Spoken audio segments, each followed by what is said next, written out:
Welcome to the GCI Conference Center. Thank you. Please stand by. You will now be placed into conference. There are 11 participants in the conference.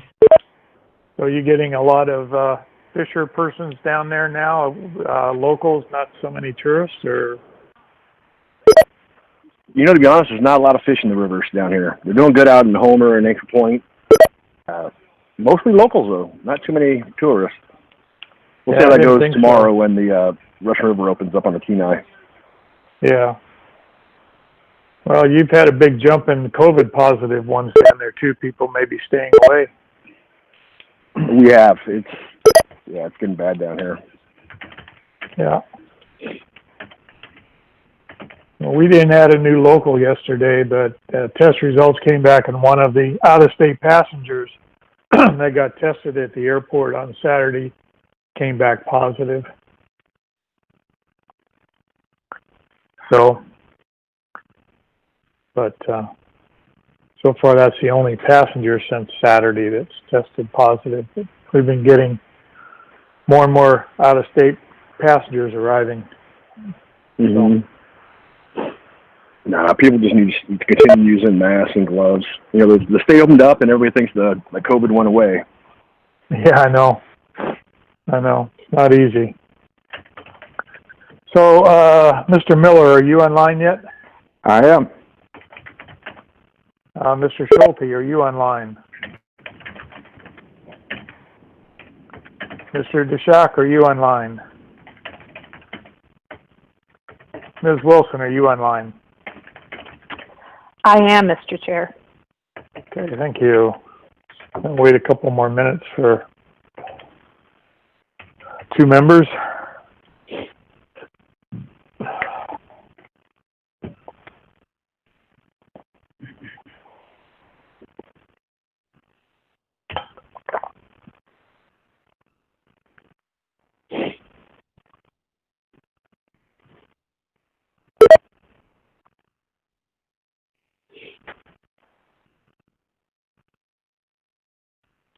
Okay, Mr. Schulte, are you online? Mr. Deshak, are you online?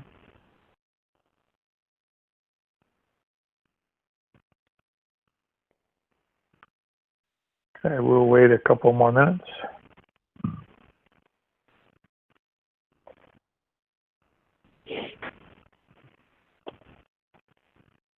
Before we get started, I just tell you that you all need to treat me with more respect today. My mayor is up at her cabin in Taku. My mayor is on her sailboat headed to Glacier Bay. So this weekend and today I'm acting mayor of Juneau, so you guys need to show me some real respect today.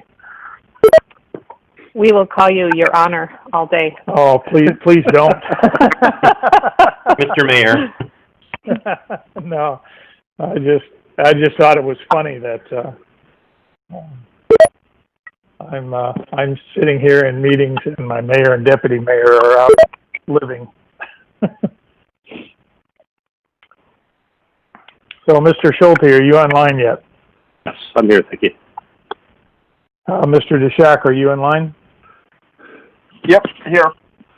Okay, so we have all of our board members, Mr. Klinkart, Ms. Craig, Ms. Wilson, and I assume Ms. Sawyer's probably online as well. And so we will get started. I will call the Alaska Marijuana Control Board meeting on June 11th to order at 9:01. And again, thank you for a good day tomorrow. I show to get through the applications and things we have to do before we get to the regulations. We have 14 to go through, some of which may take some time, some of which may not. But I think we did a good job yesterday. So we are on license renewal applications. We are on tab 30. Notice of violation received, and this is license number 12461, Guest Services LLC, a standard marijuana cultivation facility. Is there anybody online from Guest Services? Yes, sir. This is Jonathan Guest. Yes. Jonathan Guest? Yes, sir. Okay. Thank you. Okay, so Mr. Klinkart. Thank you, Mr. Chair. This is reference to the renewal application for a standard marijuana cultivation facility. Excuse me, Director. Yeah. You bet. There's somebody online that has their mic open. Could you please mute your phone? Excellent, thank you. Okay. This is a renewal application for a standard marijuana cultivation facility in the city of Houston by Guest Services LLC, businesses Guest Services LLC. There were no government protests. There was a notice of violation of tax delinquency, which is attached, however, and I'm sure that the licensee can give further details, but according to the records I have from tax, it appears that has been taken care of. Over. Okay, thank you. Is there a motion?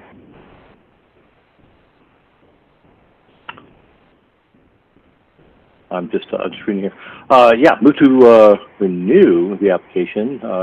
License number 12461, Guest Services. Okay, is there a second?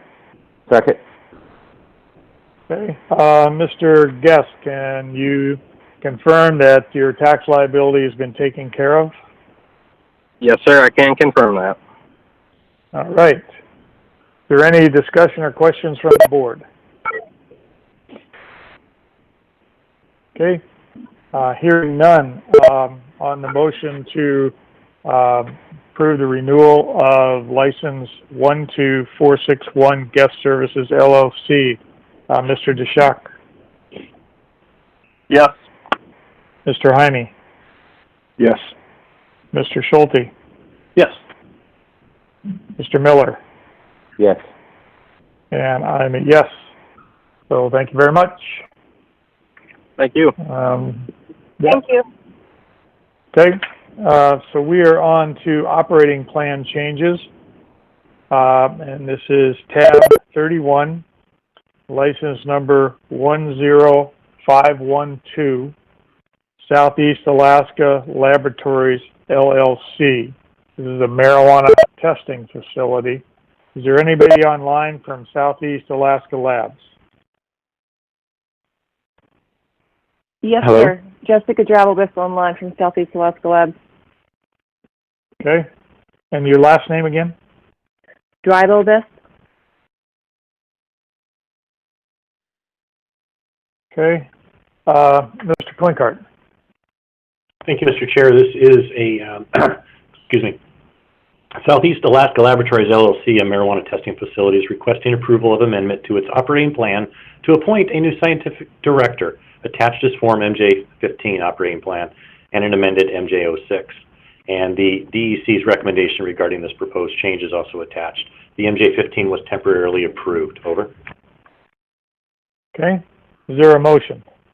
Move to approve the operating plan change for license number 10512, Southeast Alaska Laboratories. Second. Okay, there's been a motion and a second. Are there any questions from the board? Yeah, this is Deshaun. Yes, Mr. Deshaun. I just wanted to make sure that the only change is just changing the scientific director. Ms. Divalbus. Yes. That is the only change that we are asking for on this operating plan change. And then I'm newer to the board. This is my second full-time meeting, so I'm catching up. But does this operating plan change come with a fee?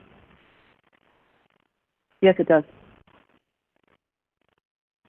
Okay, that's all I want to. Okay. Any other questions? My question is, you're currently in pending inspection status? You're not operating yet, right? Yes, sir. We have just submitted our final deficiencies to EHL. It would have been the day after Memorial Day, and waiting for a response. Okay. All right. Mr. Chairman? There's Mr. Schulte.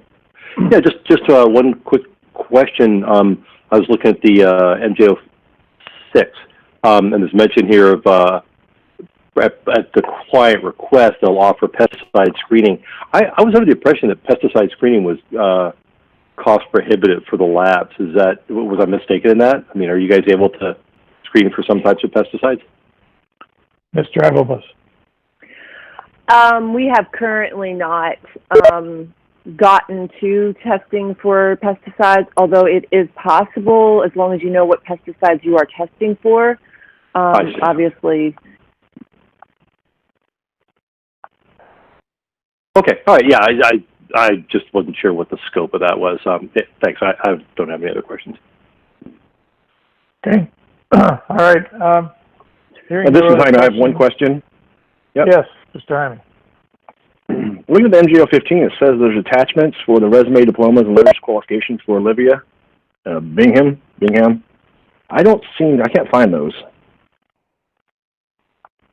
Mr. Klinkart. I'm glad you asked that because I was scrolling through too, and I did not see them attached here either. And I just went through the rest of the files. They're not in the other files. So let me work on that right now. Okay. Is Olivia online?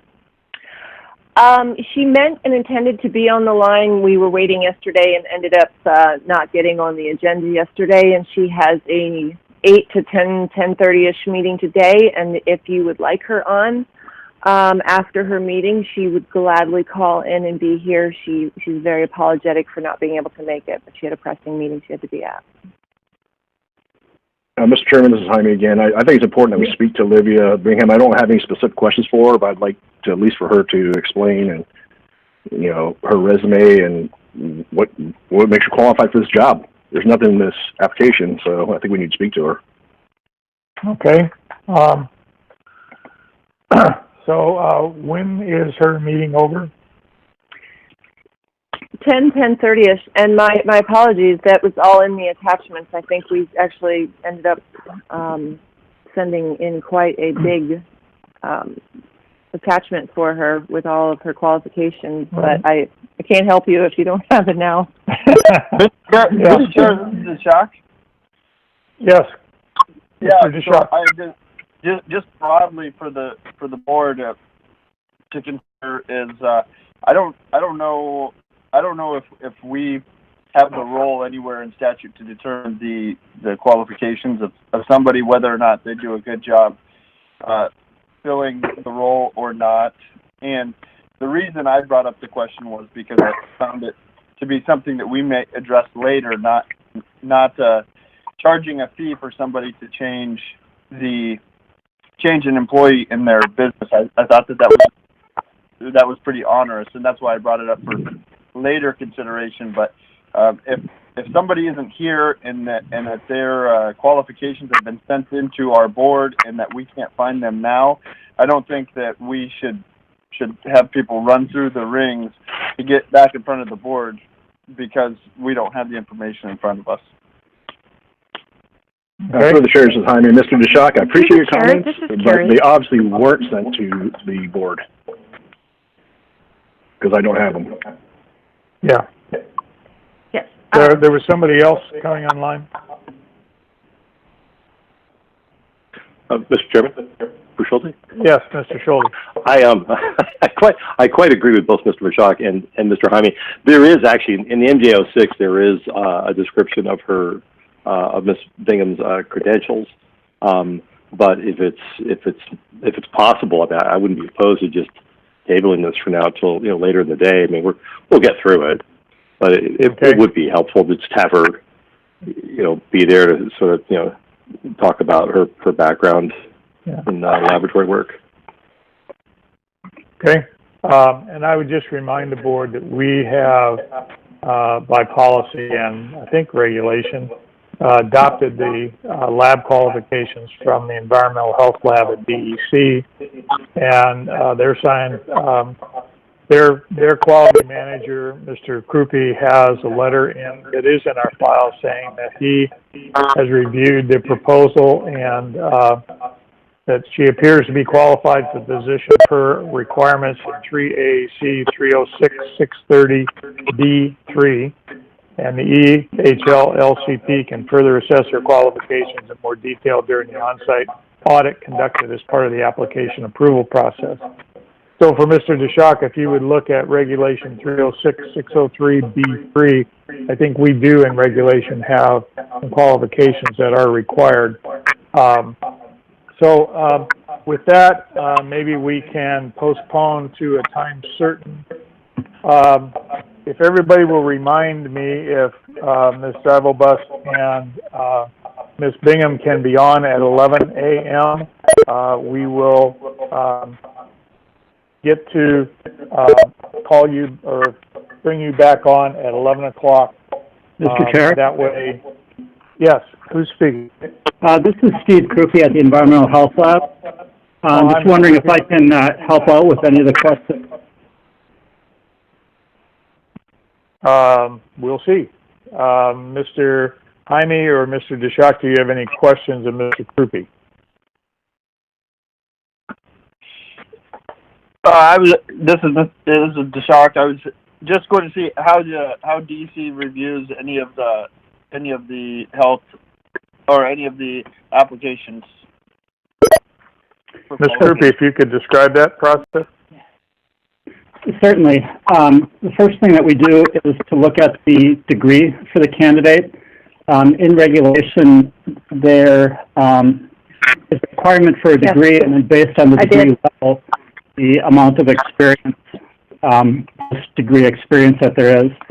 If they meet that qualification, then we look at the candidate's background in terms of actually performing chemistry analyses and biology analyses. Olivia Bingham has got meets the degree requirements in regulation. Sorry, I still can't hear you. Was that directed to me? I'm not sure. No, I'm sorry. Thank you. If you mute your phone, please. Yes. Yeah, Mr. Krupe. So she has a degree and experience requirement, and she also, according to her resume, which I do have in front of me right now, has got analytical chemistry testing experience as well as microbiology testing experience. And those are two additional that we look for in a candidate. One last thing that we look for is indication of experience with implementing quality assurance and quality control principles. And that's something that's best assessed during an on-site audit. But there is indication based on her background that she does have that experience.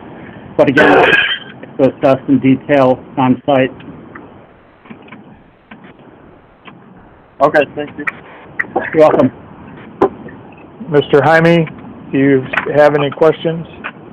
I do not actually. Just based on Mr. Krupe's explanation of her qualifications, I'm good with this. I just needed somebody to explain it because I didn't see any documentation on it really. So thank you. Okay. You're welcome. All right, then, based on that, are we ready to? This is Carrie. Yes, Ms. Craig. Yes, I just sent the board members an email that has her confidential documents, Ms. Bingham's confidential documents. I'm not sure if you had received those previously, so I just emailed those to you. Thank you. Okay. You're fading out, so I don't know how close you are to the mic, but I think what she said was she had emailed to the board the confidential documents, the resume and stuff, if we want to look at it. Are we ready to vote on the motion to approve the operating change, or do we want to delay until 11 o'clock? I'm good. Through the chair, this is Jaime. I brought up this question, but I'm good to go now. Thank you. Okay. All right, so on the motion to approve the operating plan change for license 10512, Southeast Alaska Laboratories, LLC, Mr. Jaime? Yes. Mr. DeShock? No. Mr. DeShock? Yes. Okay. Mr. Miller? Yes. Mr. Schulte? Yes. And I'm a yes, so thank you very much. There is no need to call back in later. We appreciate Mr. Krupe being online. You helped us greatly this morning, and we appreciate that. You're welcome. Happy to help. All right, thank you. Okay, so we are on to tab 32. This is an operating plan change for license 12254, Lady Gray Medibles.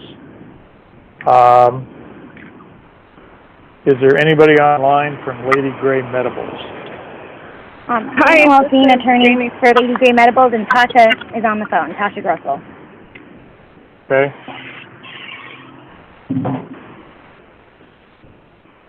That was Tasha? Yes, hello, I'm here. Okay. Okay, Mr. Corncar. Thank you, Mr. Chair. Lady Gray LLC, a marijuana product manufacturing facility, is requesting of amendments to 10 of its products attached to the MJ15. The change was temporarily approved. We have 10. If you, Chair, if you wish me to read all 10 into the record, or just go with what's in the memo as we go through them. We'll just go with what's in the memo at this point. All right, thank you, sir. Okay, is there a motion? Move to approve the additional products for license number 12254, Lady Gray Gourmet Medibles. I don't believe these were additional products. I believe these were already approved products, but they are amendments to the products. Oh. Okay, then the amendments. Okay. Second. Thank God I was already preparing a list. At least I hope that's the case. I will ask either Ms. Welcine or Tasha, and I didn't catch the last name, if they could explain what possibly the changes are, and correct me if I am correct. These are already approved products you're making some changes to. Yes, that's correct. Tasha, did you want to go through the changes, or did you want me to? Sure, you go ahead. Okay, so these are all approved products, and they're just changes, as Tasha started to get operational with these new products that you approved in past meetings. She noticed you need to make some tweaks to each one, as we've described in MJ15. So the first one is THC Sweet, and she's just adding additional sweetening sources, adding an additional form of concentrate, the CO2 cannabis oil, which she will be getting from a different manufacturer. Adding freeze-dried fruit powders and spices for additional flavor profiles. She's changing the packaging a little bit, adding additional packaging sizes. Also adding a single version, 5 milligram, for somebody that wants to buy it as a on-site consumption, if it goes to a on-site consumption retail license. Removing child-resistant top and replacing it with a simple resealable top with shrink wrap band, adding the ability to have a hanger tag so she can just further describe where she's getting the local honey from, recipe ideas, that kind of stuff. Included an updated sample label. The next one is, did you have any questions on THC Sweet? I think that's pretty good for me. I looked at the MJ15. If anybody on the board has any specific questions, but you answered the basic question. Is she's just making changes to already approved products? Yes, and if the board doesn't need me to go through each one, I certainly don't have to. I don't think so at this point. Not for me, but maybe other board members might have some specific questions. I don't hear any. Well, I do. This is Jaime. I have one quick statement. Sure, it's timing. Yesterday, I objected to several of these products just because they were so generic terms, like just lecithin. So I'd like to thank lady, was it Tasha and Ms. Walsines, for actually being a little more specific in the ingredient, saying sunflower lecithin, because then it's plant-based and not animal-based. So thank you for being for your attention to detail. You can thank Tasha for that. She's very, very specific. Thanks for noticing. Okay, so are there any specific questions from the board on this particular plan change? Okay, hearing none. The motion before us then is to approve the operating plan changes that have already been temporarily approved by the director for license 12254 Lady Gray Gourmet Medibles. Mr. DeShock. Yes. Mr. Miller. Yes. Mr. Schulte. Yes. Mr. Jaime. Yes. And I'm a yes, so those are approved. Thank you very much. And Ms. Wilson, I hope you're not driving while you're talking, are you? No, I am at home, sitting on my floor. Oh, okay, because it sounded like you were in a car. Nope. Okay. All right. So we are now on to tab 33. This is an operating plan change for license number 12536 Will's World Marijuana Concentrate Manufacturing Facility. Is there anybody online from Will's World? Jana Weltine, attorney for Will's World, and I believe Bill Little is on the phone. Bill, you there? Mr. Little? I don't hear any answer, but... He's there because he's texting, well, his son's texting with me, and they're together, and so maybe their phone's on mute. Okay, well, we'll wait a second. Mr. Klinkart. Thank you, Mr. Chair. Will's World LLC is a marijuana concentrate manufacturing facility, I believe in Palmer, Alaska. We're here. Sorry about that. Oh, good. Okay, thank you. You bet. And they're requested approval of amendment to its operating plan and just one of its products. The MJ15 is attached and was temporarily approved. Over. Okay, is there a motion? Sorry, move to approve the operating plan change for license number 12536 Will's World. Second.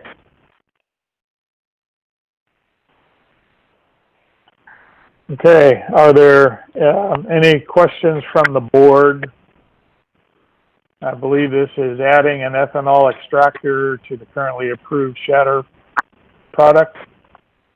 Correct. An addition of shatter and its chemicals and equipment and a production procedure. So it's all around the one product shatter, is that correct? That's correct. So to, get all of the chemical and equipment areas updated in the operating plan, we had to add those to that, plus add it to the specific product. Okay. Any questions from the board?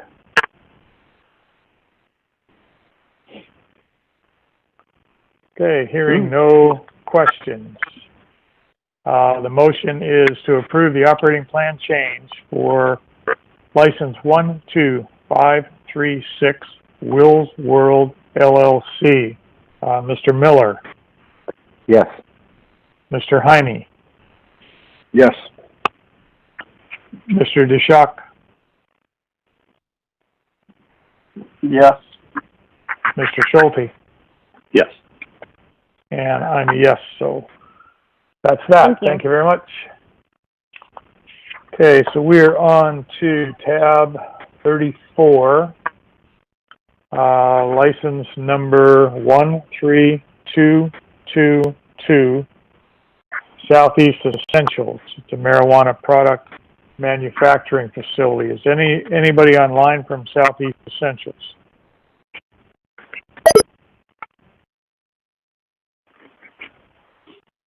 Yes, good morning. This is Jairo Guzman for Southeast Essentials. Your name again, please? Jairo Guzman. You're very faint, so could you spell your last name, please? Absolutely. G-U, Z as in zebra, M-A-N. Guzman. Let me see if... Does that help? Yes, it does. Thank you. Mr. Klinkart. Thank you, Mr. Chair. This is for Forget-Me-Not Enterprises Marijuana Product Manufacturing Facility is requesting approval of amendments to its operating plan attached to the MJ15 operating plan and currently approved pages from the plan. It was temporarily approved. And also, I don't know if you guys can hear, but both Carrie, Craig, and I are, there's a band playing 10 floors below us, so I'll try to have both of us speak up. We're not in a bar, you know. We are at the Who's celebrating out in the Atwood? They're doing a video. They're doing a music video, so you just can't make it. Thank you. No, you can't. Okay, so is there a motion? Move to approve the operating plan change for license number 13222 Southeast Essentials. Is there a second? Second, sorry. Thank you. Mr. Guzman, can you explain to us what's actually being changed here? I believe it's adding some additional equipment. Sure, absolutely. Yeah, we're adding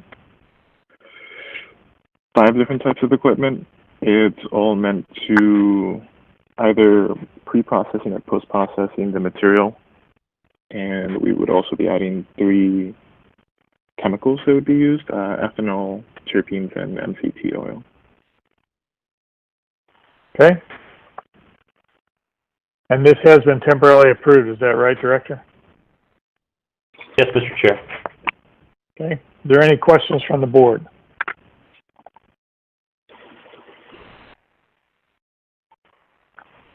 Okay, hearing no questions, the motion before us is to approve the operating plan change for license 13222 Southeast Essentials. Mr. Schulte. Yes. Mr. Jaime. Yes. Mr. DeShock. Yes. Mr. Miller. Yes. And I'm a yes, so thank you very much, Mr. Guzman. Appreciate you being online. Thank you. Okay, so the next one on our list is license 15501, Family Trees LLC. This is a limited marijuana cultivation facility.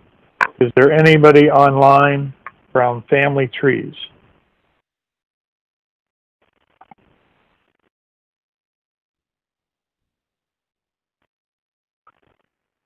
Is there anybody online from Family Trees? Limited cultivation in Fairbanks, Alaska.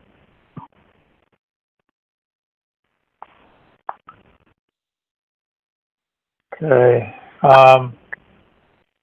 Mr. Klinkart. Mr. Chair, Family Trees is a limited marijuana cultivation facility requesting approval of amendments to the operating plan attached to the MJ15 and currently approved pages. It was temporarily approved. Over. Okay. Our normal process is nobody's on the line, we table this. This is a change to eliminate CO2 generators from their grow process and no longer using a reservoir water for any purposes. So the wishes of the board, do we want to act or do we want to come back to this before we end the meeting? Mr. Chairman, Bruce Schulte? Mr. Schulte. Yeah, the nature of this change is pretty minor. I'm comfortable voting on it without the licensee being present. Okay, would you like to make a motion then?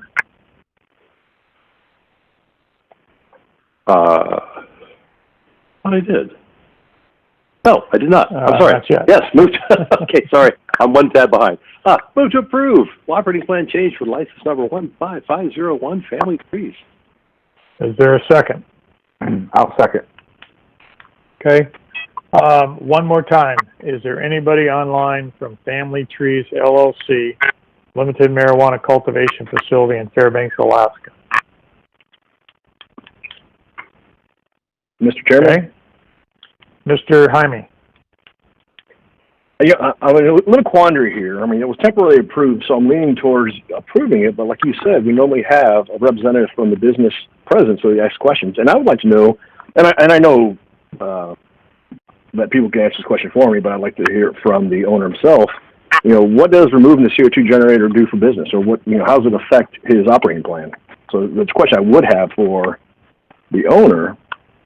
Mm-hmm. But having said that, you know, it was already temporarily approved, so I don't know how I'm going to vote yet. Okay. No, I appreciate that, and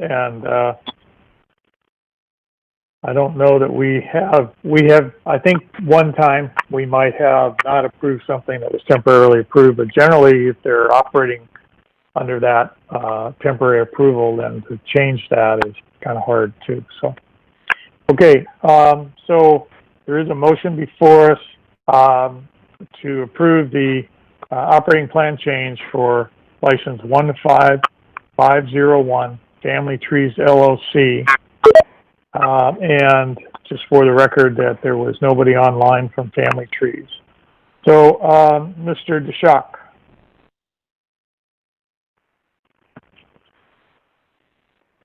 No. Mr. Miller.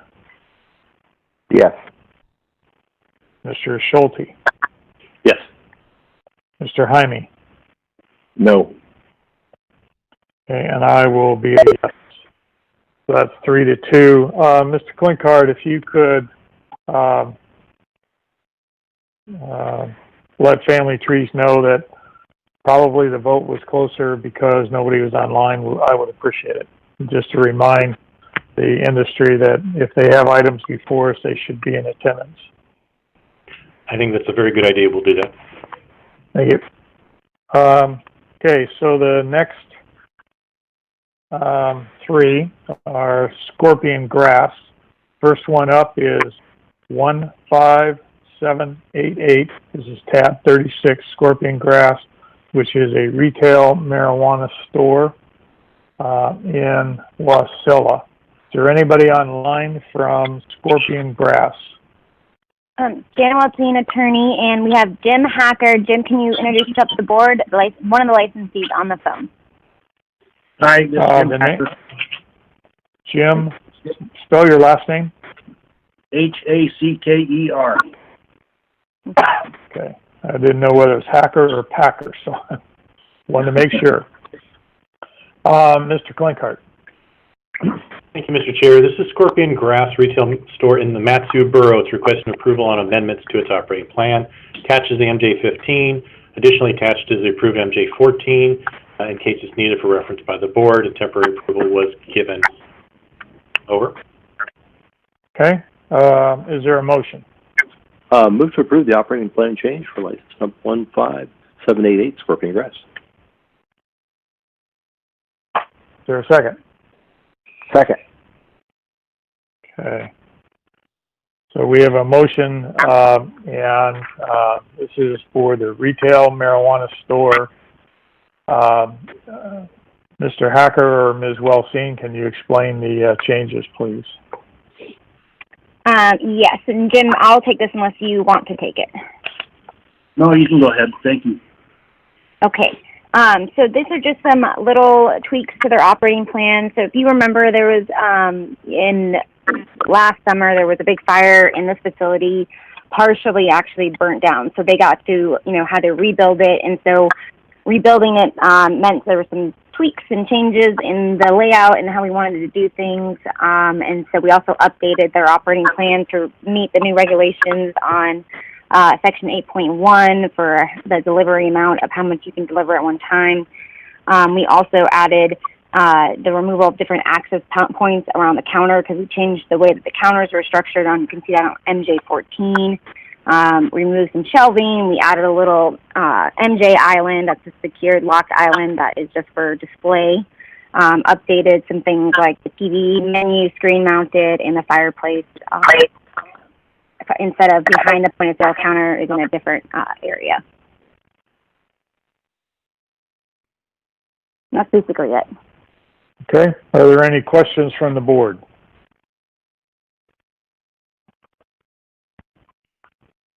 Mr. Chair, Yes, Ms. Craig? this is Jane. Oh, Jane. Yes, I just have a question for Jana or the licensee. Did you guys go through the fire marshal again because of the building burning down? So we went through that whole process, but the fire marshal basically just, already had improved plans. But Jim, you can speak to it more. Jim and his wife are also owners of H3 Construction, so they're really good builders and they're really familiar with building in the map too. And so they worked with the fire marshal on the rebuild. And Jim, did you have anything else to add on the fire marshal stuff? No, I spoke specifically with Mr. Don Cuthbert, which is the fire marshal, and before we actually even got started in the rebuild, and asked what his requirements were. And he said that he was going to require nothing in addition than what we have already provided before. We already had their certificate of occupancy in hand, and that all he wanted to do was to make one final walkthrough after the rebuild so he can see what changes we made, and we had the opportunity to explain to him what we did, why we did it, and how it was taken care of. And he was perfectly content with that, and all we had to do was provide him with a set of documents that illustrated those changes, and so he could keep it in his file and keep it updated. So that was all taken care of. Thank you. Okay, any other questions? Okay, Mr. Hacker or Ms. Llc, the only question I have is on the MJ14. When you first look at this, you see the red line for the premises for the retail license. And that includes the toilet, but then the toilet is shaded out as a non-restricted area. I'm not sure how well that sort of gets described, but I will take you at your word that there's no cameras in the toilet and that it really is in a non-restricted space, even though it's part of the licensed premises. Yes, and that line is actually a pink line, and the red dashes are what mark off restricted access area. So you can see the little island is restricted access area, and then the area behind the point of sale is restricted access with the little red mark. Right. The other line is pink, and that's just showing the retail license area, and there's no cameras in the bathroom. Okay. Just wanted to make sure from the diagram, I was hoping that was the answer. So are there any other questions from the board? Okay, so on the motion to approve the operating plan change for license 15788, Scorpion Grass Retail Marijuana Store, Mr. Miller? Yes. Mr. Jaime? Yes. Mr. Schulte? Yes. Mr. DeShock? Yes. And I'm a yes, so that plan change is approved. I assume you all are going to stay on the line for tab 37, Yep. Scorpion Grass, license number 15789. This is a standard marijuana cultivation facility in Wasilla. Mr. Klinkart. Thank you, Mr. Chair. Scorpion Grass, this is a standard marijuana cultivation facility in the Mat-Su Borough. They're requesting approval of amendments to its operating plan attached to the MJ15 application and their current plan, also attached to the MJ14 license diagram change in case the board needs it as reference. And yes, temporary approval was given. Over. Okay, is there a motion? I'll try to find the right tab here. Yeah, move to approve operating plan change for license number 15789, Scorpion Grass. Is there a second? Second. It's been moved and seconded to approve the change. Ms. Wilson and Mr. Hacker, can you walk through the changes? I believe looks like there's about 3 different changes. Yep. So on MJ01, we just added that in the future, so we didn't have to add it later, and since we're already making the operating plan changes, we added that in the future, Scorpion Grass intends on installing a locked gate fence in the main entrance area since it has its own little offshoot road. So that's just for in the future. And then updated section 8 to reflect the updated regs for transport. Page, or MJ04, page 2, section 2.1, and page 5, section 7.3, updated the amount that you can transport for the new regulations, and that was the same change on page 6, updating to meet the new regulations. Okay, thank you. Are there any questions from the board members on the operating plan change request? Okay, hearing no questions. So the motion is to approve the operating plan change for license 15789, Scorpion Grass, standard marijuana cultivation facility. Mr. Jaime? Yes. Mr. Miller? Yes. Mr. DeShock? Yes. Mr. Schulte? Yes. And I'm a yes. So moves us on to tab 38. This is an operating plan change for license 15790, Scorpion Grass, marijuana product manufacturing. And so, Mr. Klinkhart. Thank you, Mr. Chair. Scorpion Grass, a marijuana product manufacturing facility in Mat-Su Borough is requesting approval of amendments to its operating plan attached to the MJ15 and current operating plan. Additionally, the MJ14 is also attached in case it's needed, and temporary approval was given. Over. Thank you. Is there a motion? Move to approve the operating plan change for license number 15790, Scorpion Grass. Second. And there's been a second. Ms. Wilson and Mr. Hacker, can you explain the changes, please? Sure. This change probably, what the biggest change is we took the manufacturing from the second floor and moved it to the bottom floor. That just made more sense for the way that the rebuild worked out. And then we also updated the regulations for the section that were on 8.1 to up 5 pounds to 10 pounds per the new regulations, and then added a couple new bits of equipment. Which I'm going to mispronounce, but 1700W centrifuge, and then you see all those other numbers. And basically, they're fridges in a tumbler and another piece of equipment.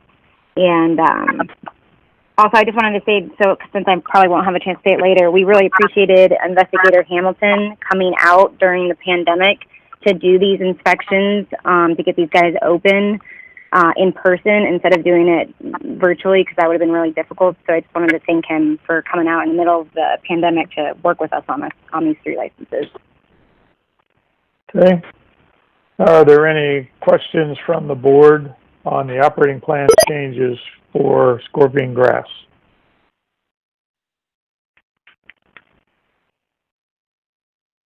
Okay, hearing none. Then on the motion to approve the operating plan changes for license 15790, Scorpion Grass, marijuana product manufacturing facility. Mr. Schulte? Yes.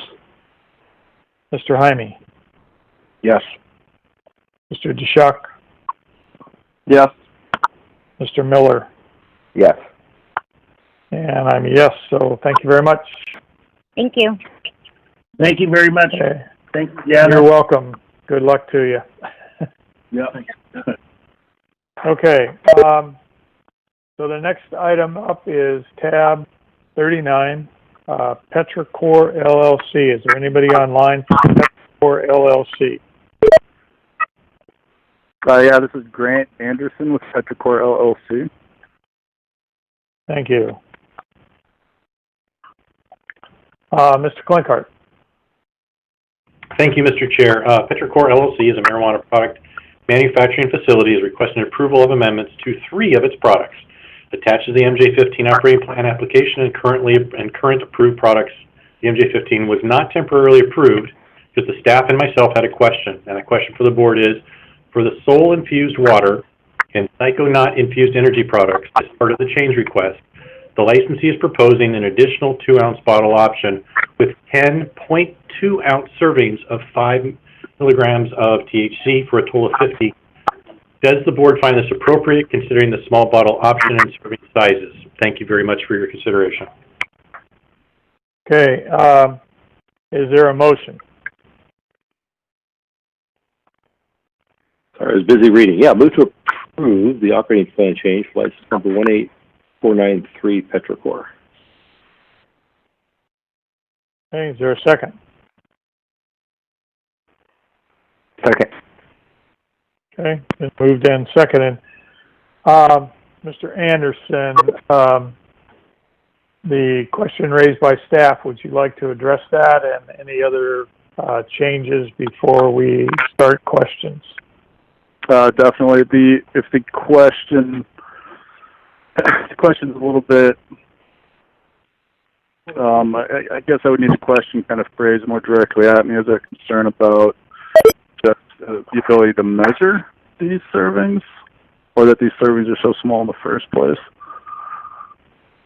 I will take a stab, and maybe the staff can correct me, but when I read this and we were talking about a 2-ounce bottle, and you were going to have 10 servings in a 2-ounce bottle, my first thought was that probably if it's to be used directly, not added to something else,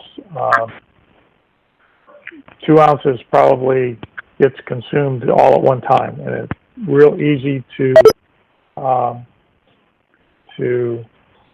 go past the serving size, and very easy to overconsume, especially if the person takes it home and then is otherwise impaired or gets in the hands of somebody not familiar. To me, it just that size of a bottle, to not be a dropper or to not be, say this gets added to some other product, like added to your coffee through a dropper. So for me, that was my basic question as well.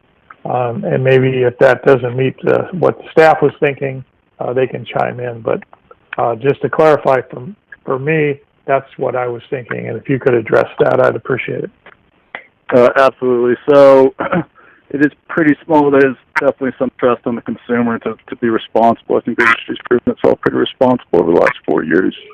Or the consumer, I should say. But in this case, you can say, this thing can be used in a variety of ways. It can be added to other products. It can also be, it can be overconsumed, or it can be, it's basically a water-based tincture. It also has about 15-minute effects on average versus the hour that a lot of other products will get you. So it's going to be a lot harder to accidentally abuse, I should say. But if the board would be more comfortable in delegation, I could add a serving spoon or something like that. Just little scoops you get on like a cough medicine bottle. Okay. Are there any other staff? Does that answer your question or concern, at least initially?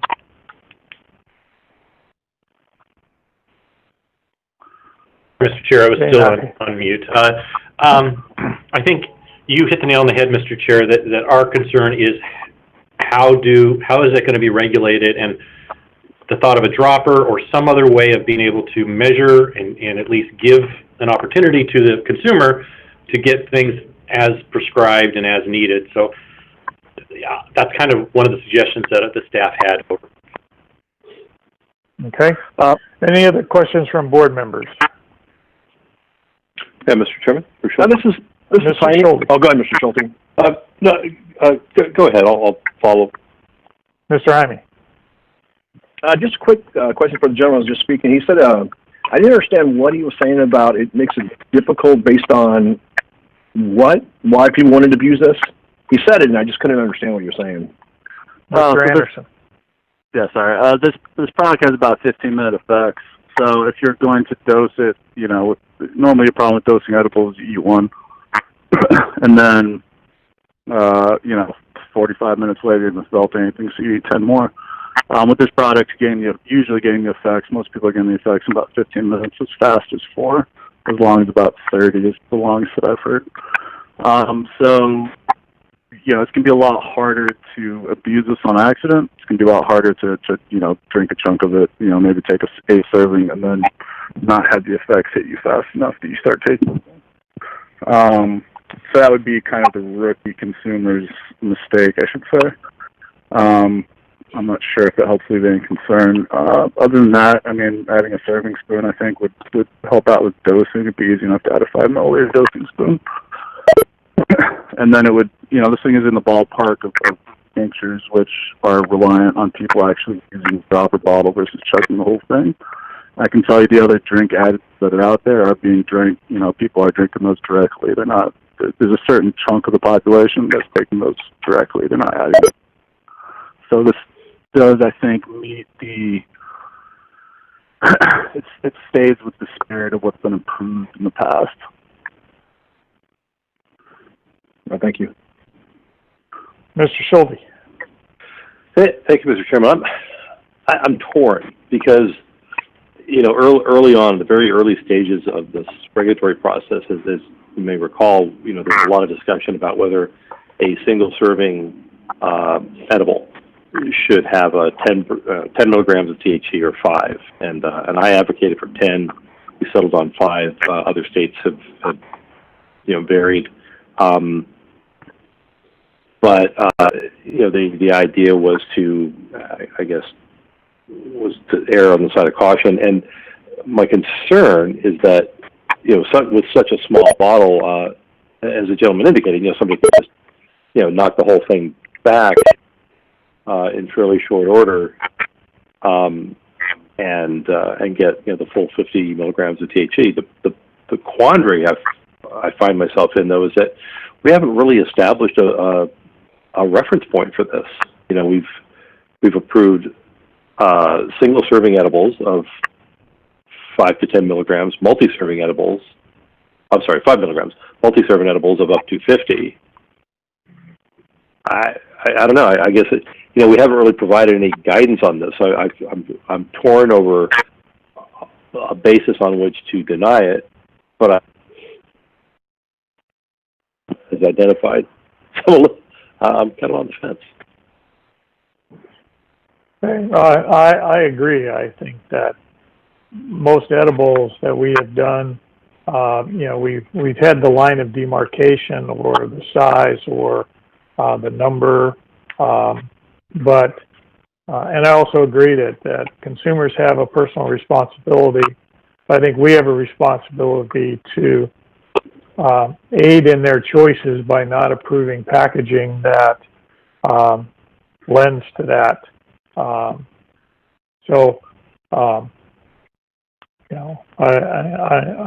share your concerns that we probably haven't set a benchmark, but most of the small bottles that I think I've approved or that I can remember, either use the cap as measuring or they have like an eyedropper or a dropper so that it's easier to measure out exactly what the quantity is when you have such a small size. To basically go from an 8-ounce bottle or a 10-ounce bottle that has 50 milligrams to a 2-ounce bottle that has 50 milligrams.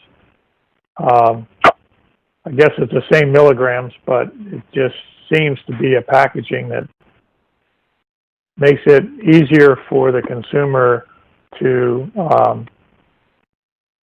take more than we think they should at one time. 8 ounce is a little bit different.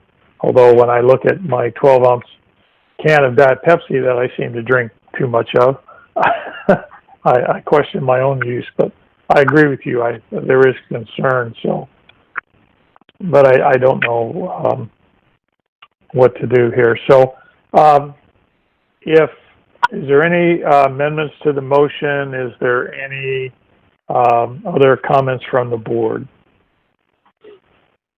Mr. Chairman, question. Mr. Schulte. Do we have the latitude to approve most of this, but omitting the 2-ounce serving size? Because there's a 12-ounce, 16-ounce, 10-ounce. I'm not sure. With a motion to approve the products as submitted, with the addition of not approving the 2-ounce serving, we could make that motion, yes. Well, so, but before I do that, I guess I would just ask the licensee am I reading this correctly? So in the case of these 2 products only, there's the 2-ounce option. So there was these products were submitted as a change in response to, I supposed to have a similar product that had a little more backup that was actually in the new products as submitted for this board. They were supposed to be on the last board, but were left off of it, and we'll just say it's because of COVID. So I submitted these, hoping that I could get a director's signature really on just coffee, but I submitted the other ones kind of on a prayer. So that's how this was conceived. I would like to still kind of push them through because of, if I can get 1 through, I can get all 3 through, but or at least have, I'd like to know the discussion and the reason behind denying them. But they were issued in the context of not being as being add-ons to products I already had approved, for the simple fact that the 2-ounce product that I was pushing was left off the last board when it should have been on the board. Does that answer your question, Mr. Schulte? Yeah, it does. It does kind of, but so just so I'm clear on this. So you've got some additional serving sizes here, which include. Sorry, I'm just trying to jump back and forth between the tabs. So it looks like originally you had a 16-ounce size and a 12-ounce size, and you now want to have. So the handwriting is a little hard to decipher on here. Yeah, we're trying to add the 2-ounce size. Originally, that was just as a response to what I mentioned before. But it's still more or less the same product. It's a small product that people can, if they don't have to drink. If everybody has different tolerances, some people can drink 50 milligrams and it doesn't affect them at all. Sure. So if people are trying, depending on the consumer, like I said, if we had a precise serving spoon, then, I think this puts us back in the realm of tinctures of the dropper caps. But also, this tastes a lot better than a tincture is going to. It doesn't use any alcohol. It's water-based, so it's a lot healthier. So, I think this is a product that the market would respond well to, the market wants. I do respect the concern of the board. And like I said, I'm happy to add a spoon in delegation, or even just a full-fledged measuring cup. Mr. Chairman, follow up, if I may. So these products have been approved in the larger size. So this change is specifically and exclusively to add the 2-ounce serving size. Is that correct? Yes. Okay. Okay, then in that case, Mr. Chairman, I don't think I have an amendment to offer. Sounds like it's kind of an all or nothing proposition. If I may, there's a change to the coffee. There's an 8-ounce coffee in there that we've been producing at 25 milligrams. We're trying to up that to 50 and still be 8 ounces, which is, I think, the size of Hashade. Which one is that? Which product is that? This is the Soul Cold Brew Coffee. Should be 3 items submitted for change. There's the energy drink, the water, and then the coffee.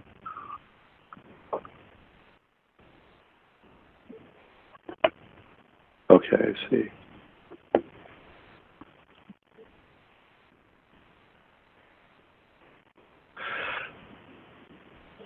Okay, Mr. Chairman?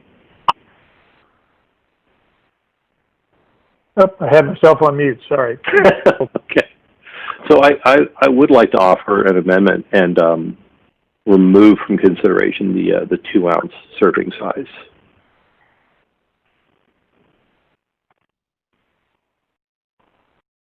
Okay, so this would approve, your motion then, if we approve the amendment, would be to approve the operating plan changes with the exception of the 2-ounce serving for the Soul infused water and Psychonaut infused energy. Is that correct?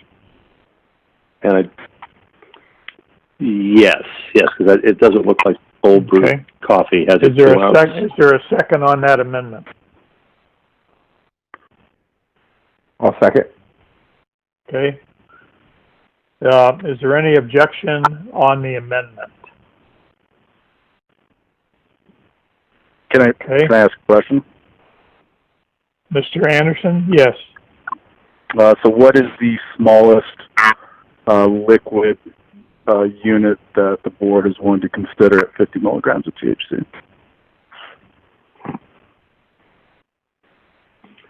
Good question. It's a great question, and I that's a problem. I mean, I think that we're kind of on point to define that, and I don't know what that is. It's my knowledge, it doesn't come up. If we can clarify that, I would ask that we just we in delegation bump that 2 ounces up to whatever that decision is by the board.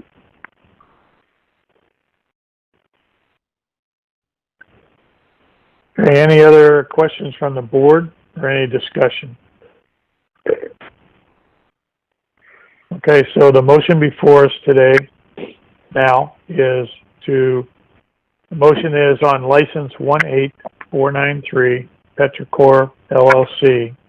Motion is to approve the operating plan change with the exception of the 2-ounce serving size for the product Soul infused water and the 2-ounce packaging for Psychonaut infused energy. Does everybody understand the motion? Okay, so Mr. Jaime. Yes. Mr. DeShock. Yes. Mr. Miller. Yes. Mr. Schulte. Yes. And I'm a yes. So is there any other motions or consideration for this particular licensee? Mr. Chairman, Bruce Schulte? Mr. Schulte. Yeah, I don't know that I have a motion exactly, just a sort of an observation, which I think is the obvious one, that I think the licensee has raised a valid question.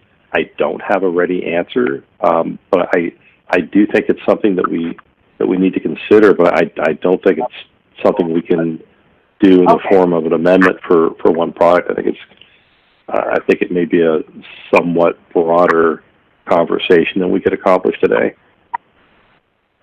I agree, and I have made my notes back in the board comments or part of the regulation process. 17. In terms of the size of the bottles and maybe packaging. We need to look at that. I agree with Mr. Anderson. We probably need to help the industry that way, but I'm just not sure what the answer is, and it may be something that we need to research and then figure out what we can do. So with that, we will move on, and thank you, Mr. Anderson. We have a couple more here to do operating plan changes. So the next one up is tab 40, and this is license number 1979, Arctic Hydroponics LLC. It's a standard marijuana cultivation facility in Willow. Is there anybody online from Arctic Hydroponics? Yes, this is Kenneth Champ from Arctic Hydroponics. That's CHAMP? Correct. Okay, want to make sure. Mr. Klinkhardt. Thank you, Mr. Chair. Arctic Hydroponics is a marijuana cultivation facility in the Mat-Su Borough. They're requesting approval of amendments to this operating plan attached to the MJ15, as well as the current operating plan.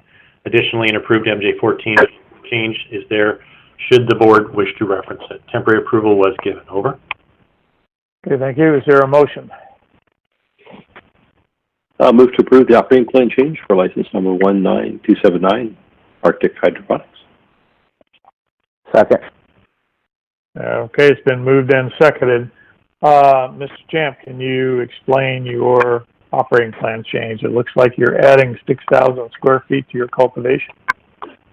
Yes, I am. I'm adding 2 big greenhouses, and I'm also adding 2 little veg dry rooms inside the facility to compensate for my connexes.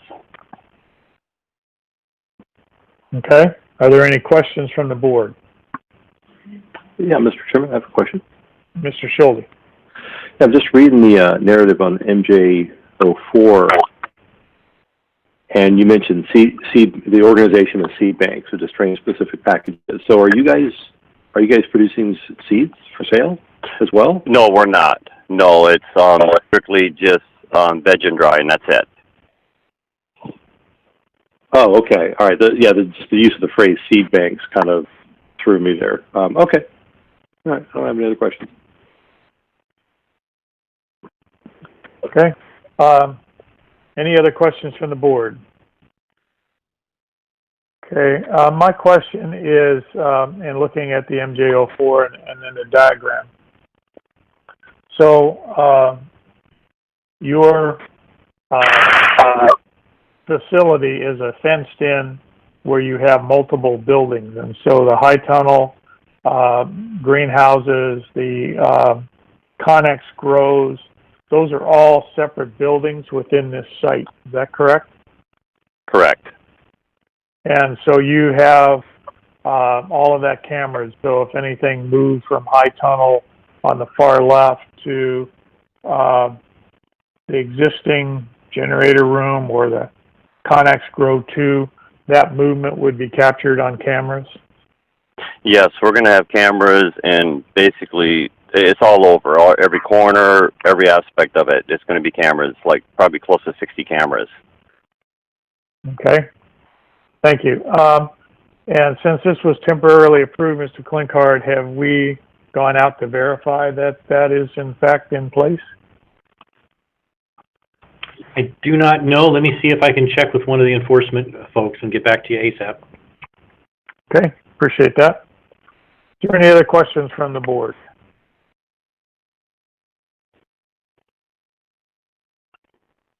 Okay, hearing none, then this is a motion to approve the operating plan change for license 19279, Arctic Hydroponics LLC, which has been temporarily approved by the director.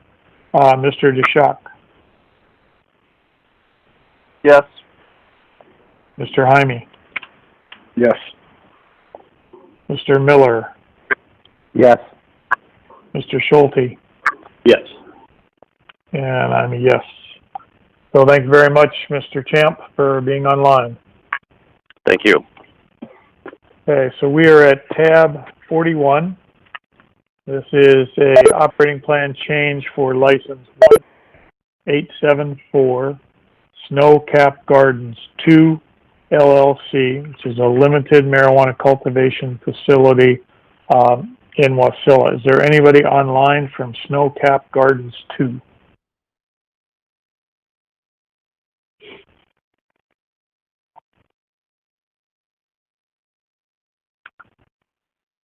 Okay, is there anybody online from Snowcap Gardens 2 LLC, Limited Marijuana Cultivation Facility in Wasilla?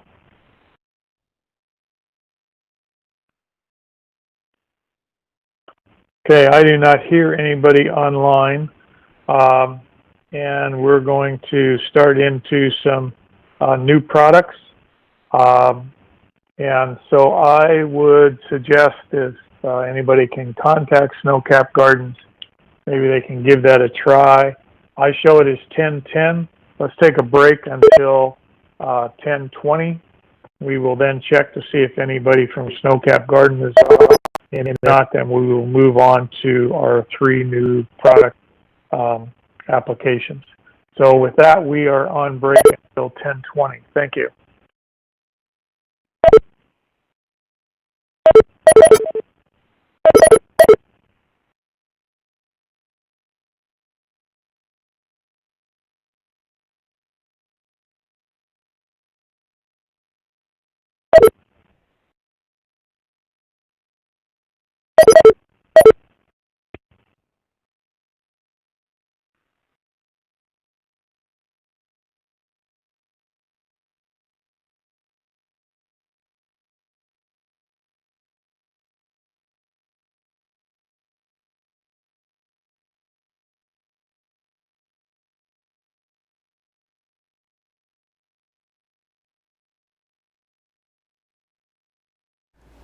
Well, this was over a year ago. This person they became so upset that I mentioned that this girl, Rachel Flowers, is not as good as Principal Edwards Magic Theater, who was produced by Nick Mason of Pink Floyd. And I did say that because, well, I'm really a fan of early Pink Floyd. I mean, even more so. So, yeah, I love a lot of 60s music, Francois Hardy. And this person really was talking about how I'm delusional thinking that I have talent of any kind, and they're laughing and mocking about how little subscribers I have. And yeah, I work 7 days a week. I don't have support. I don't live in an expensive house in California, and I'm not living off my parents' money. I work 15 hours a day, 7 days a week. And I don't pay for my subscribers or my career. I don't have anything like that.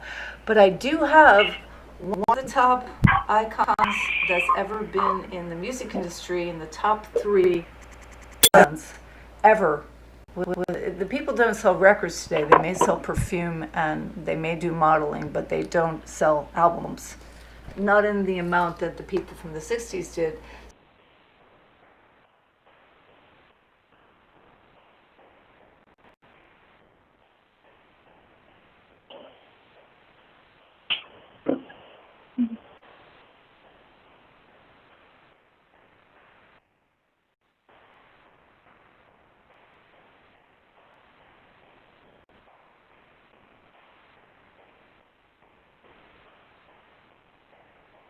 I've worked in the Alaska hospitality industry for 15 years, and last month I delivered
I have those old ones I need to. I looked yesterday, but they didn't have any sold out. Annoying.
Yeah, and every day it's hard.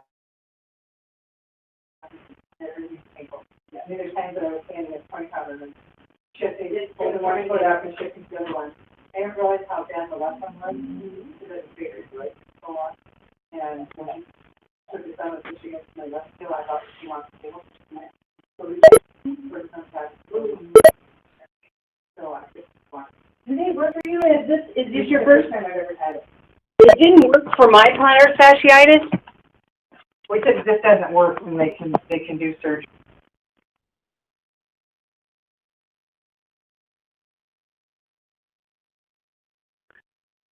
Okay, this is Orange Just Chairman, and it is 10:20.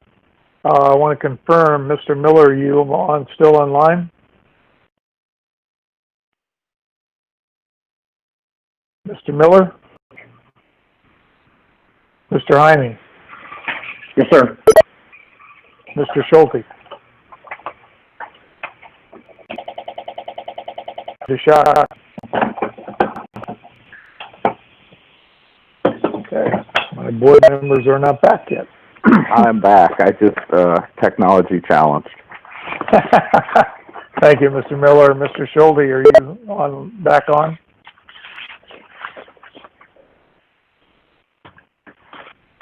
Mr. DeShock, are you online?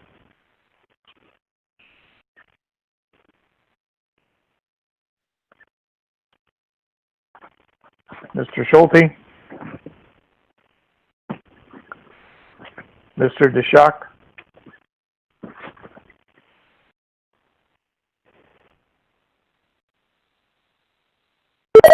Okay. Mr. Schulte? Mr. DeShock?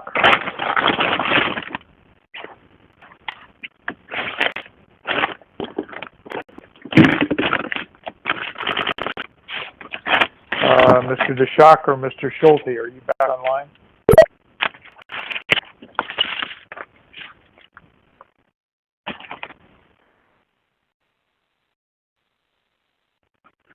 You either gave too short a break or too long a break. Mr. Schulte, are you back online? Mr. DeShock, are you online?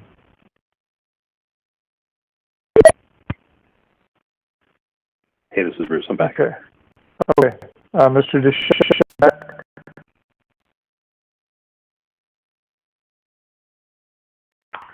Okay, we have 4 members present.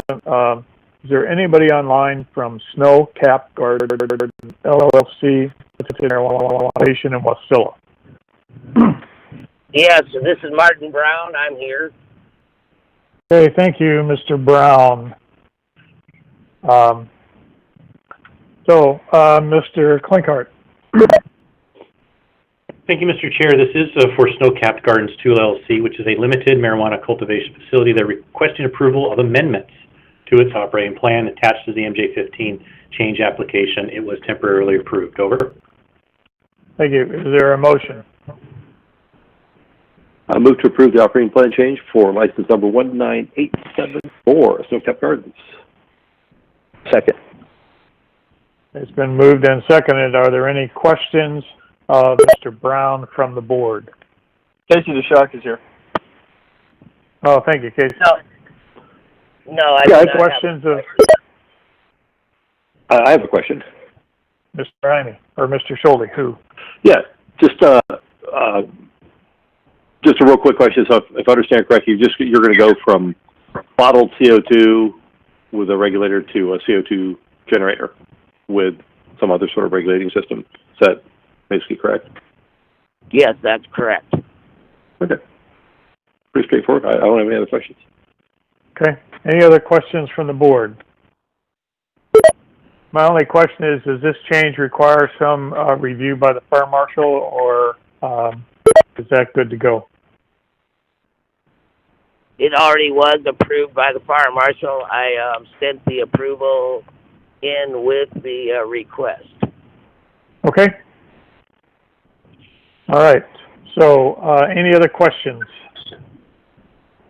Okay, so on the motion to approve the operating plan change for license 19874, Snow Cap Gardens 2 LLC, Mr. DeShock.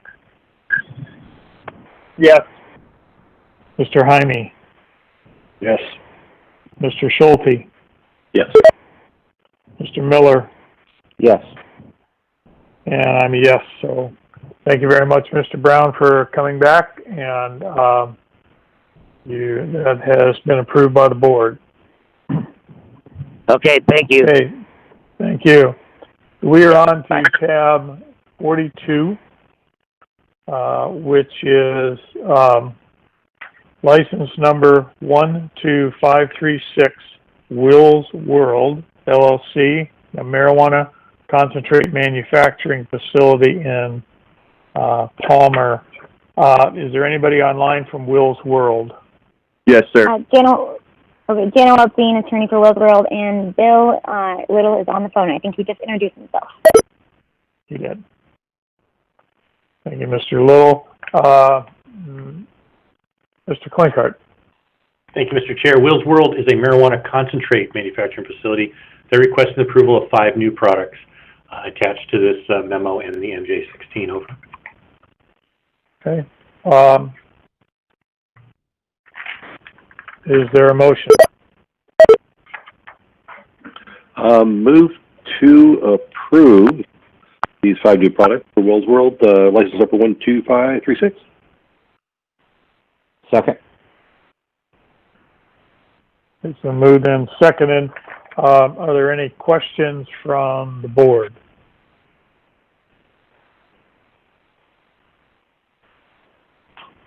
Okay. Hi. Yes. Who's trying to get my question? Yeah, I was forming a question. It might be proprietary information, so never mind. That's not going to change my vote. Okay. I had one question, and now I can't find my material. Oh, there it is.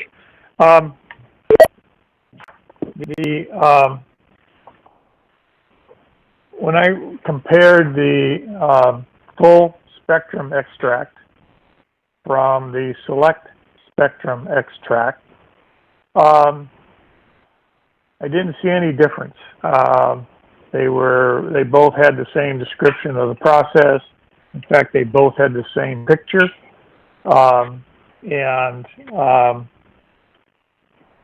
I was curious if Mr. Little can describe, is that strictly a quality control and you will decide what becomes full versus select and in your pricing, or am I missing something? Select spectrum is just kind of a way select spectrum means, full spectrum is when you have multiple spectrums of that product, like you've got multiple cannabinoids in one product. Select spectrum is we're going to narrow down and we're going to isolate a specific cannabinoid into that product. It's not going to be a full spectrum. There's not going to be CBN, CBG, all that in there. It'll be one specific select cannabinoid in that product.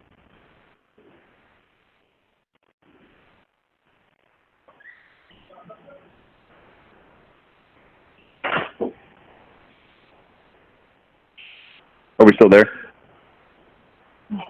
Yeah, I think. I'm sorry. I was on mute. I'm sorry. No problem. When I looked at the products, when you look at the descriptions, it basically they do looks look very similar. They will look very similar. The difference is, you have some cartridges out there that have THC Delta 8, Delta 9, CBD, CBG, THCV, all in one distillate. What we're trying to do is isolate those and create a product that is select. It's a specific spectrum. It's not just any specific. And it's mostly the naming of it. Yeah, and just to add to that, Mr. Jones, we've noticed with enforcement, it's hard for them to identify in their spreadsheet which products have been approved by the board if they don't have their own specific name. So we've been really trying to focus on getting each name approved through the board through new product process, so that it's easier for enforcement to know, okay, this has been approved because this is the name, and they can put it to their spreadsheet. Right. Yeah, no, a little more specific. I understand different names as a marketing issue. Mr. Little described this as, being significantly different in terms of the content. So I assume that will somehow show up on the label so that the retail store knows what they're marketing. But that was my only question at this point. Are there any other questions from the board on the request for approval of 5 new products?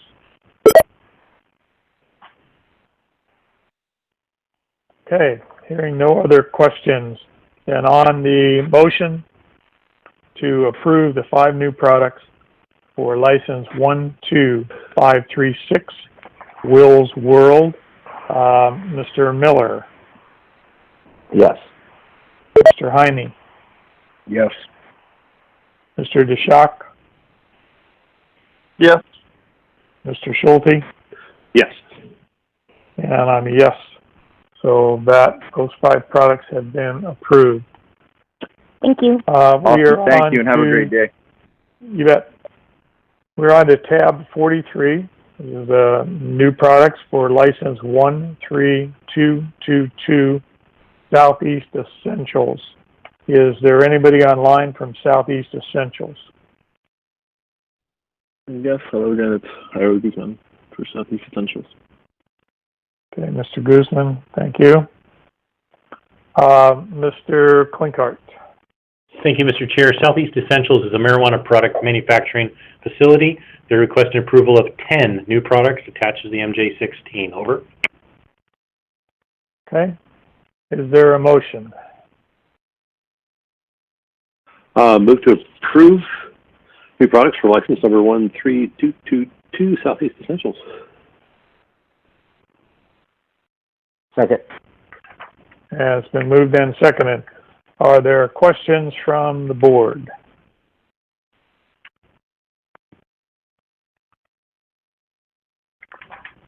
Okay, hearing none, I have several. On the Cannabis Skin Serum, I understand that that is a topical, and I did not see, generally on topicals, we have asked that the labels indicate whether or not it,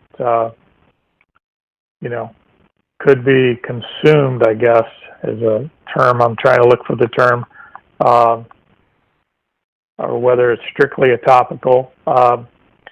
This would be a product, Mr. Guzman, that would be placed on the skin but should not be ingested? That is correct, yes.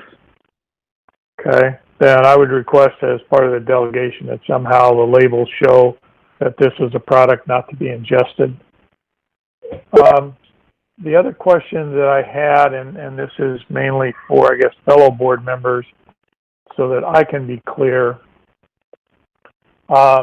It said here that, and this is on the dipped and rolled joint, it said that 1 gram of marijuana is ground mixed with 250 milligrams of marijuana concentrate. The mixture is used to fill the joint. The joint is then brushed, dipped, covered with additional marijuana concentrate. It then says a random sample of each production lot of finished product will be sent to the testing lab prior to labeling and packaging for sale. And if I remember correctly, we, on these products that have multiple concentrates in them that may not be equally dispersed, we had required that the label show the testing of each separate product that's in here, but not an overall testing. We weren't sure what that would show. So if product is rolled in a keef, that testing results should be shown. If it's dipped in a concentrate, that concentrate needs to be labeled and shown, as well as the actual bud and flower. And I wanted to make sure that if that is the correct interpretation from the board, that as part of the delegation, they would need to revise their statements on this and the dipped joint, and I believe the solventless Alaskan caviar to reflect a different process of labeling product. And with that, I will stop and just confirm with fellow board members that that's their understanding as well. Mr. Chairman, this is Jaime. That's my recollection as well. Thank you. This is Mr. Miller. I'd confirm that as well, that when you have these products put together, that we, in the past, have required them to have the testing results for each product, not necessarily a combined. Okay. So, Mr. Klinkard, you'll make that as part of the delegation, and Mr. Schulte, you're willing to allow your motion to be amended with delegation? Yes.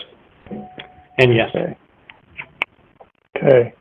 Mr. Guzman, did you understand that? Yes, sir. That sounds perfectly fine. We can adjust that. Okay. That'll mean a little different part on your labeling for sure.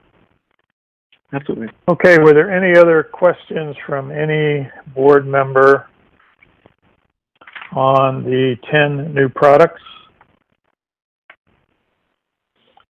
Okay, so we have a motion to approve the 10 new products with delegation for license 13222 Southeast Essentials.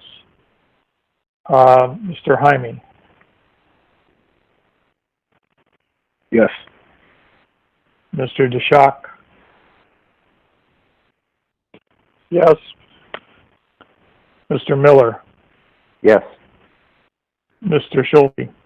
Yes. And I'm a yes. Okay, thank you very much, Mr. Guzman, for being online.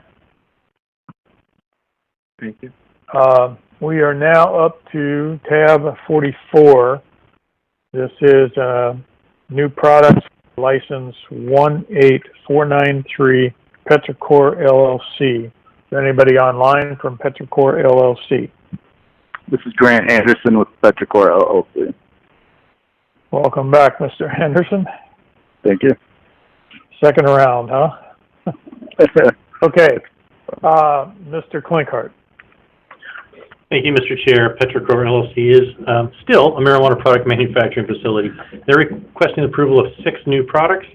Attached to the MJ16. The only thing that the staff and I would like to note is that I believe the Psychonaut, Magnonaut, also suffers from the same 2-ounce situation that we discussed earlier.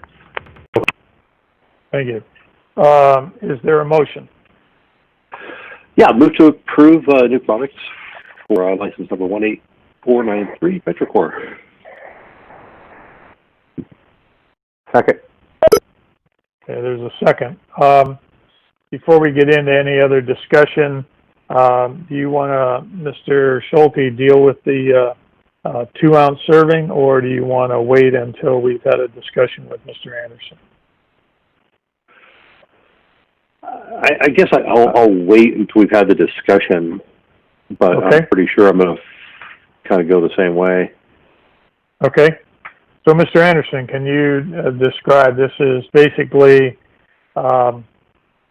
6 new products, and some of them are liquid, a couple of them are concentrates. If you could just sort of describe these for us, that would be great. Absolutely. The concentrates are fairly run-of-the-mill. There's not really anything special happening there. It's just, just bubble hash and heat press rosin, just solventless extracts. So I don't think there's a ton to kind of go through there.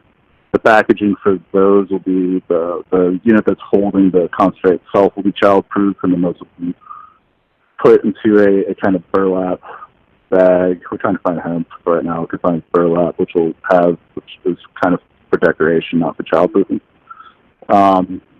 The seltzer it's basically just a sugar-free. It's basically a diet soda, originally diet soda for Renewal. And it's using the same packaging and process that we use for our sodas that we're currently selling. We've been selling since last September, I believe. The num-nums are just peanut butter M&M, slightly simplified processes in there, and a sugar pan coat, but you can't really call them M&Ms, so marketing can be hard sometimes. We get back to the second out, 2 ounces, and I do understand the board's situation where this hasn't come up yet, and you have to err on the side of public safety, so, I'm assuming the 2 ounce piece of that will go the same way, but as long as we get the 8 ounces through, it's basically just a mango juice with THC additives. So fairly simple product on its face, and I think there's a ton more to go into there that we haven't gone through already. Okay, thank you. Are there any questions, the board members of the applicant on these products? Mr. Chairman, Mr. Schulte? Mr. Schulte. Yeah, it's not really a question because I think he's addressed it, but I'd like to just offer a comment, if I may. And again, this does have to do with the Psychonaut Mango Knot. Great name. My hesitance on this 2 ounce packaging probably sounds odd to people who know me, but it's really just prior to this voter initiative going through, there was media stories about people in other states inadvertently eating way more THC than they were prepared to consume, and I just don't want to see our largely successful efforts be muddied or brought into negative light by somebody doing that with by just pounding down a 2-ounce bottle, not realizing what they're drinking. But that said, I do think that we owe this gentleman and everybody else some clear guidance that I can't offer at the moment. That's all I have to say. So, are you amending your motion to approve the new products to exclude the 2-ounce? Yes, I would like to amend the motion to exclude the 2-ounce version of the Petro or the Psychonaut Mangonauts. Okay. Is there any objection to that amendment? Hearing none. My only other comment, is there any other comment from board members? Okay, my only comment is on the, Mr. Jaime. Yeah, sorry, my phone was muted. I couldn't get on there quick enough. Okay. No, my only concern, I guess, is with the Bad Habit peanut butter, just the photographs that they attached. I mean, those look appealing, and they can look appealing to kids. They look like little Cocoa Puffs or M&Ms or something that can easily be misidentified by a child. Thank you. That was going to be my question with Mr. Anderson. And you said in your description that you really can't call it M&Ms, but in the past we have asked manufacturers to do muted colors, to do, sort of off colors so that it couldn't be mistaken for an M&M or I think there's a couple other things out there that are very chewy that are like M&Ms. Skittles. Yeah, Skittles, exactly. Since I don't consume that, being diabetic, I don't remember the name. But so I think, Mr. Anderson, you need to consider the coloring a little bit as you manufacture this to avoid that. Yeah, I understand. We'll try to use darker muted colors so they're not as eye-catching. Yeah. I know some of it looks unappealing, but then people aren't eating it because it looks good, apparently. Are there any other questions or comments from the board? Yeah, Mr. Chairman, Schulte? Mr. Schulte. Would it be appropriate to include this motion, with this motion delegation, that they provide some sample coloring to staff to verify that what they're putting out there is not readily mistakable for a non-infused product? You're the maker of the motion, so I would assume that we will add that to the motion then. Okay. Okay. Are there any other questions or comments from the board? Okay, so the motion before the board on license 18493, Tetra Core Llc, marijuana product manufacturing, is to approve the 10 new products and to exclude from that approval the 2-ounce serving of Psychonaut Mango Knot and include a delegation on the Bad Habit peanut butter num nums to dull the colors and have those provided to staff before they market that. Is that the motion as people understand it? Okay, so with that then, Mr. Schulte. Yes. Mr. Jaime. Yes. Mr. Deshock. Yes. Mr. Miller. Yes. And I'm a yes. Okay, Thank so you, that, thank you, Mr. Anderson, and I appreciate you hanging in there with us. So that brings us to basically tab 45, which is licenses and delegated status for approximately 1 year. This is for informational purposes, and we will do a formal discussion at our August meeting. I will note that at least on my list, I believe that D, E, F, and G get repeated as H, I, J, and K. Ms. Craig confirmed that those were duplicates, but we're not going to discuss these today. I just want to make sure that they're out there. And if there's any questions before we move on from the board to the director or Ms. Craig on tab 45. Mr. Chairman, I apologize. I'm a little I'm confused at your reference to the sub-items, because I've just got a single-page document here. It doesn't have any... on the agenda. Okay, sorry. It lists all of them. Sorry. Got it. Caught right up. And, okay. And we will, and those who are listening can make sure that they tell the purpose from that we will be asking, and we will go through this on our August meeting so that we get some answers, and we realize with COVID and other things that could delay things. So on tab 46, again, the listing of all of the pending inspection status for over 6 months. Again, this is for information purposes. And we will take this up on our August 19 and 20 meeting. Some may drop off. There may be some others added, but these are pending status for the last 6 months.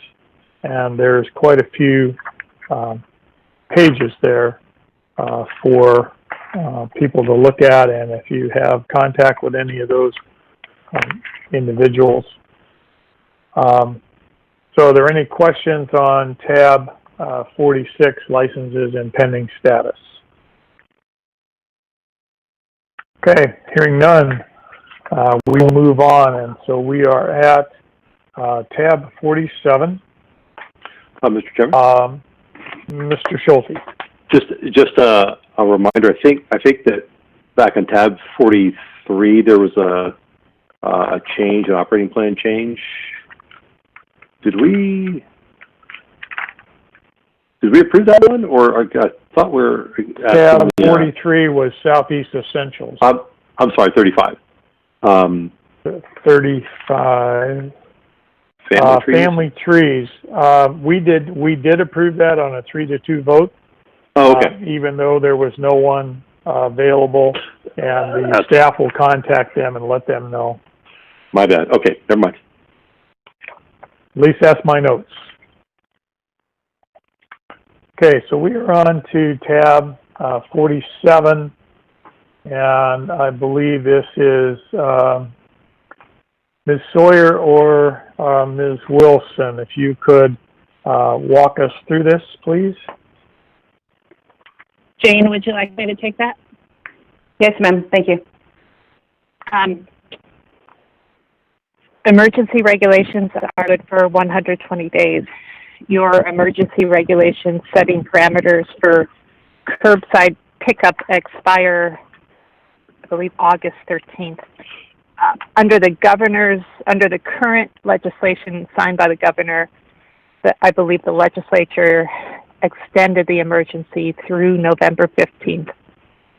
The question I have for the board is, do you want to continue curbside pickup?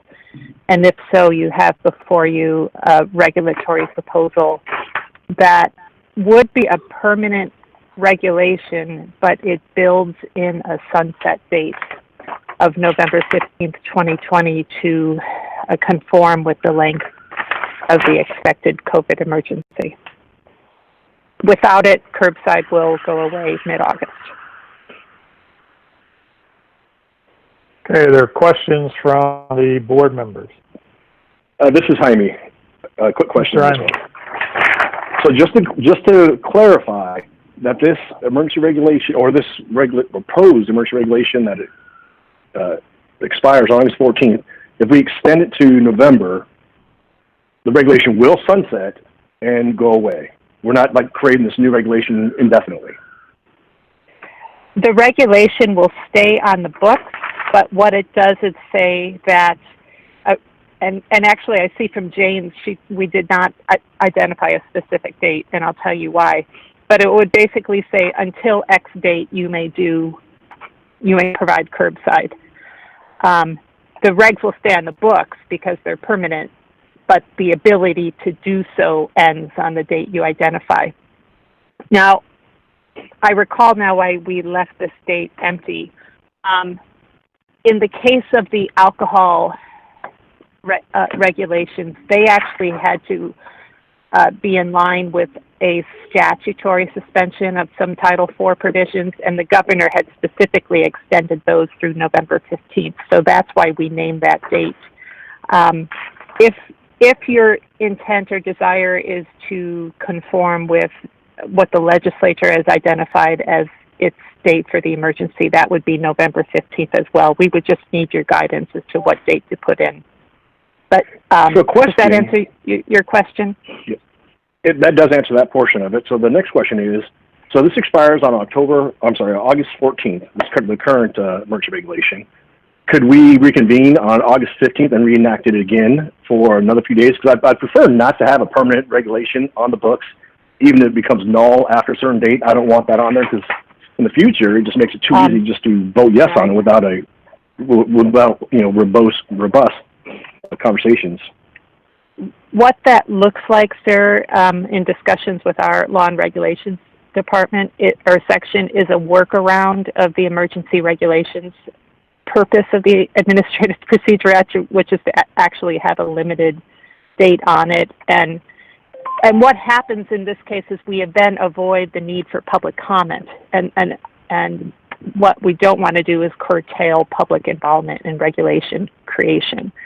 So you could, but I'm guessing I would be asked to really prove what the emergency was at this point in time versus back in March when we started all of this. Well, the emergency is still the same. It's the pandemic. And I do think the pandemic is going to get worse, continue to get worse over the course of the summer and into the fall. I'm just really apprehensive to put a law on the books or regulation on the books, even if there's a sunset date, just because it's there. And can easily vote in the future to liberalize these regulations, which we've already done significantly. Right. So I'm the other thing you could do, I'm sorry to interrupt you. No, go ahead, please. The other thing you could do is create a regulations project in whatever date to repeal, to actually repeal the language that sets out the sunset date and any provision that permitted curbside. So if that's a concern, that might be another way. And see, I'd be happy with that route. This is Mr. Chairman, Deshock. Mr. Deshock. I think that the public testimony piece of this is pretty important. If I go back to when we had our meeting, we may have taken a small amount of. We might have taken a very small amount of public testimony, but I think we enacted the emergency regulations we enacted the emergency regulations. We didn't have robust public comment, and so I don't think that we should move. I am apprehensive to move any further than what we've done out to August without significant public comment and public input. Especially, the director was talking about a music video being filmed somewhere near the building. I don't know if we're in the same. I don't think that the climate's the same as it was the last time we met in April. Mr. Chair, in response to that, these regulations, were you to put them out, you would be putting them out to public comment and then making a determination about whether to make them final at your next meeting. And at that meeting, you could decide, or even before that, you could decide to have a public hearing on it. Mr. Chair? Ms. Sawyer. I just wanted to add to Ms. Wilson's comment, or maybe sort of rectify it. You would have to have this meeting. Like, we have a very small window to get this done if you do move forward. We have about 62 days from today to get this done because we will need to implement this permanent regulations before they actually expire. So we have to go through yeah, no problem. Thank you. You'd need another meeting. Yes, so you need another meeting before your August meeting. It would have to be mid-July. And that includes if you also want to have an oral hearing, that needs to be within that time. Yeah. We'd have to give a minimum of 30 days for public comment. Right. Okay, are there any other questions from the board members? Mr. Chairman, Schultz. Mr. Schulte. I'll just preface this by saying I may have downloaded things incorrectly, but I don't have any attachments for tabs 47 through 54. So with that, I'll just... Do you want me to send them to you? If you could, that would be helpful, but perhaps perhaps council could just summarize for us what our options are today, because I think I know what our three options are, but it's not clear to me. So could perhaps just summarize what three options are before us today for other options. Mr. Chair, would you like me to answer? So yes, one option is to do nothing, and on August 15th, the ability to provide curbside will have terminated.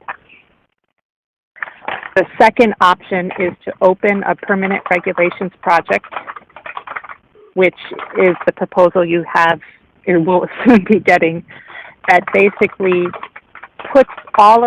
continues curbside pickup with all the protections you put in place,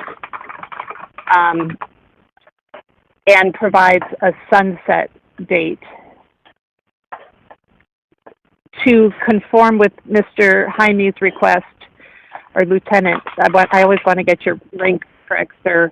You would then have a second regulations project somewhere down the line to repeal the entire project if you wanted all the way off the books. Without that repeal, you would have a regulation on the books that says until X date, whatever X date is going to be, you may permit curbside.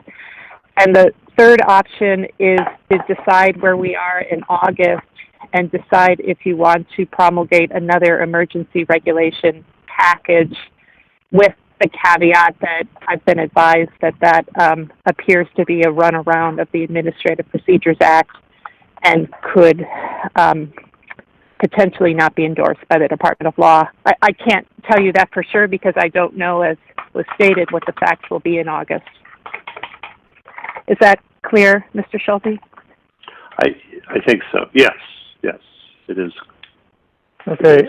Did other members not have the tabs? What were the tabs, Mr. Schulte? Tabs 47 through 54.